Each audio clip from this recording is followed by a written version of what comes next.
하나님께서 이스라엘 백성들을 특별히 사랑하셔서 그들을 애굽에서 건져내셨다라고 말했죠. 8절에 주께서 한 포도나무를 애굽에서 가져다가 민족들을 쫓아내시고 그것을 심으셨다.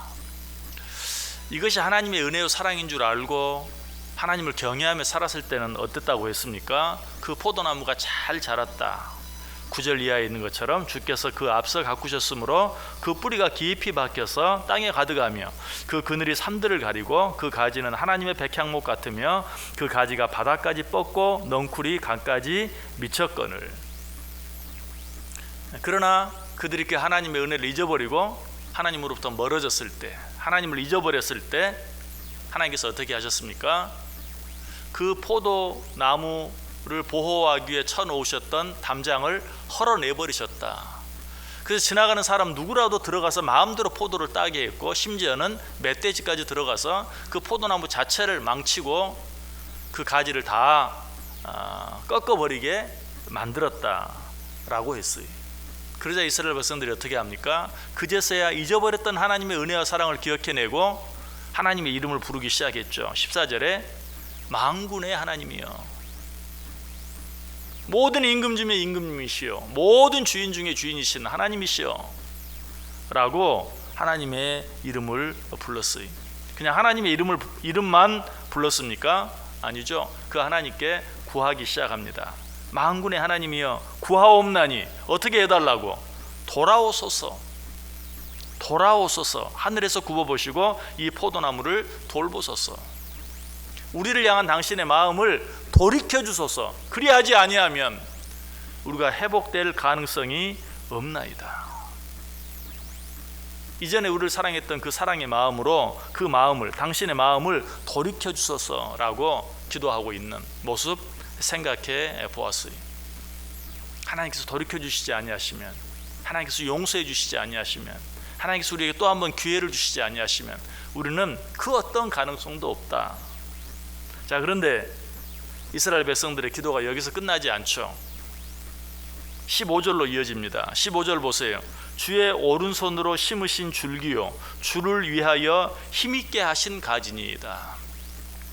자, 처음에는 뭐라고 기도했어요? 만군의 하나님 여호와여 구하옵나니 우리를 다시 한번 돌아보아 주소서, 우리를 향한 당신의 마음을 돌이켜 주소서 라고 기도했는데, 거기에서 한 걸음 더 나아가 이제는 뭐라고 말해요? 주의 오른손으로 심으신 줄기요 주를 위하여 힘있게 하신 가지니이다. 무슨 뜻입니까? 우리가 누굽니까? 당신이 그렇게 사랑하셔서 애굽에서 건져내어서 특별하게 심어주신 그 귀한 포도나무가 아닙니까? 라고 하나님 앞에 구하고 있는 것이, 특별히 여기 보면 오른손으로 심으신 줄기다 라고 말하고 있는데, 여기서 말하는 오른손은 하나님께서 가장 귀하게 여기시는 것, 하나님께서 가장 사랑하시는 것을 표현할 때 쓰여지는 단어예요. 야곱이 라헬을 사랑했죠. 그래서 사실 그 전에 그 언니 레아를 통해서 두 여종들을 통해서 많은 자녀를 얻었지만, 야곱이 자기가 정말 사랑하는 라헬을 통해서 베냐민을 얻게 되었을 때 그 이름을 베냐민이라고 했는데, 그 베냐민이라는 이름의 뜻이 무엇입니까? 오른손의 아들, 내가 정말 가장 귀하게 여기는, 가장 사랑하는 아들이다 라는 의미에서 자기가 그렇게 사랑하는 라헬을 통해 얻은 아들을 얻었을 때 오른손의 아들이라는 뜻의 베냐민이라는 이름을 지은 것이, 이처럼 오른손은 당신이 가장 사랑하는 그런 뜻이, 그래서 당신의 오른손으로 심은 포도나무가 아닙니까? 이 말은 하나님께서 우리를 가장 사랑하지 않았습니까? 얼마나 우리를 사랑했습니까? 라고 말하면서 하나님의 사랑과 자비를, 긍휼을 구하고 있는 그런 모습을 보게 돼요. 자, 그리고 또 말하죠. 주를 위하여 힘있게 하신 가지니이다. 하나님 왜 우리를 사랑했습니까? 당신을 위하여 사랑한 것 아닙니까? 당신의 뜻을 위하여, 당신의 영광을 위하여, 당신의 나라를 위하여. 그런데 지금 와서 우리를 버리면 어떻게 됩니까? 결국 당신의 뜻이 손해를 보고 당신의 영광이 가리워지고 당신의 나라가 확장되지 못하지 않습니까? 그런데도 우리를 버리시겠습니까? 그런데도 우리를 이렇게 내버려 두시겠습니까? 당신의 오른손으로 심은 줄기요, 또 당신께서 당신 자신을 위하여 힘있게 하신 가지인데 그런 우리를 여기서 포기하시겠습니까? 라고 하나님 앞에 강하게 하나님의 주권에 의지해서 용서를 구하고 회복을 구하고 있는 그런 모습을 보게 돼요. 자, 이스라엘 백성들의 기도는 여기서도 끝나지 않아요. 16절 보세요. 그것이 불타고 배임을 당하며 주의 면책으로 말미암아 멸망하오니. 주의 오른손으로 심으신 줄기, 또 주를 위하여 힘있게 하신 가지, 그것들이 어떻게 된다고요? 지금 불타고 배임을 당하고 있다. 이것은 마치 어떤 아버지에게 가서 당신의 아들이 지금 불타고 있습니다. 당신의 아들이 지금 톱으로 키움을 당하여서 그냥 손발이 잘라나가고 있는 상태입니다. 얼마나 다급하고 얼마나 강한 호소인지 몰라요. 이러는데도 보고만 계시겠습니까? 이러는데도 지금 이대로 내버려 두시겠습니까? 라고 하나님께 기도하고 있는 것이. 자, 그런데 이런 간구 뒤에 정말 중요한 간구가 나와요. 17절에 나와요. 그것이 무슨 것입니까? 다시 읽어볼게요. 주의 오른쪽에 있는 자, 곧 주를 위하여 힘있게 하신 인자에게 주의 손을 얹으소서.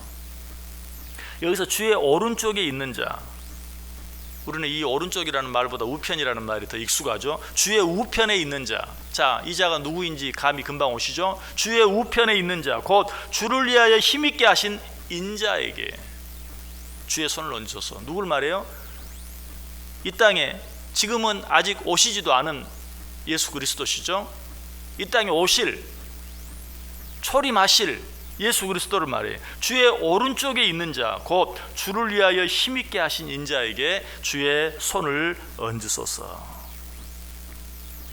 이 말은 지금 당신 곁에 있는, 당신 우편에 있는 예수 그리스도, 이 땅에 우리를 위해 오실 메시아, 그 메시아 위에 손을 얹으소서. 이 말은 지금 이제 임명해서 우리의 구원자로 파송해 주소서라는 그런 의미.